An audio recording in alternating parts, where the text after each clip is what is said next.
ఈరోజు నేను పంచాయతీరాజ్ శాఖ లెక్కలు చూస్తూ ఉంటే అసలు అడ్డగోలుగా నిధుల్ని అటు ఎటులిపినే తెలియట్లేదు.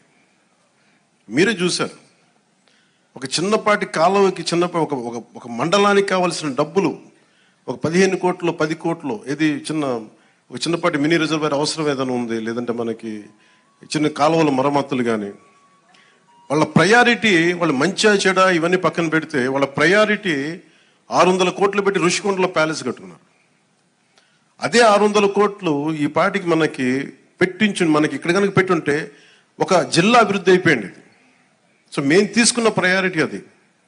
హంగులకి ఆర్భాటాలకి కాకుండా నేను ఈరోజున పంచాయతీరాజ్ వ్యవస్థ నేను నడిపే వ్యక్తిగా చెప్తున్నాను మీకు.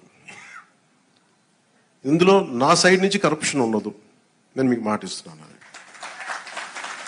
పర్యావరణ శాఖ సంబంధించి దాన్ని బలోపేతం చేస్తాం. అకౌంటబిలిటీ, ఎన్విరాన్మెంటల్ ఆడిట్ పట్టుకొస్తున్నాం. ఏ కాలుష్యం ఎందుకుంది, దానికి పారిశ్రామికవేత్తలు ఏం చేస్తారు, ఇబ్బంది పెట్టి భయపెట్టేది కాదు, కానీ వారి బాధ్యత కూడా గుర్తించేలా దానికి ఒక బలమైన ప్రయత్నం చేస్తాం. ఈరోజు నేను పంచాయతీరాజ్ శాఖ లెక్కలు చూస్తూ ఉంటే అసలు అడ్డగోలుగా నిధుల్ని అటు ఎటులిపినే తెలియట్లేదు. మీరే చూశారు, ఒక చిన్నపాటి కాలువకి ఒక మండలానికి కావాల్సిన డబ్బులు ఒక 15 కోట్లు 10 కోట్లు ఏది ఒక చిన్నపాటి మినీ రిజర్వేర్ అవసరం ఏదైనా ఉంది, లేదంటే మనకి చిన్న కాలువల మరమ్మతులు కానీ, వాళ్ళ ప్రయారిటీ వాళ్ళు మంచిగా చెడా ఇవన్నీ పక్కన పెడితే వాళ్ళ ప్రయారిటీ 600 కోట్లు పెట్టి ఋషికొండలో ప్యాలెస్ కట్టుకున్నారు. అదే 600 కోట్లు ఈ పాటికి మనకి ఇక్కడ కనుక పెట్టుంటే ఒక జిల్లా అభివృద్ధి అయిపోయింది. సో మేము తీసుకున్న ప్రయారిటీ అది. హంగులకి ఆర్భాటాలకి కాకుండా నేను ఈరోజున పంచాయతీరాజ్ వ్యవస్థ నేను నడిపే వ్యక్తిగా చెప్తున్నాను మీకు.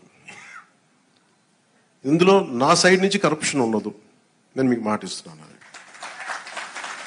పర్యావరణ శాఖ సంబంధించి దాన్ని బలోపేతం చేస్తాం.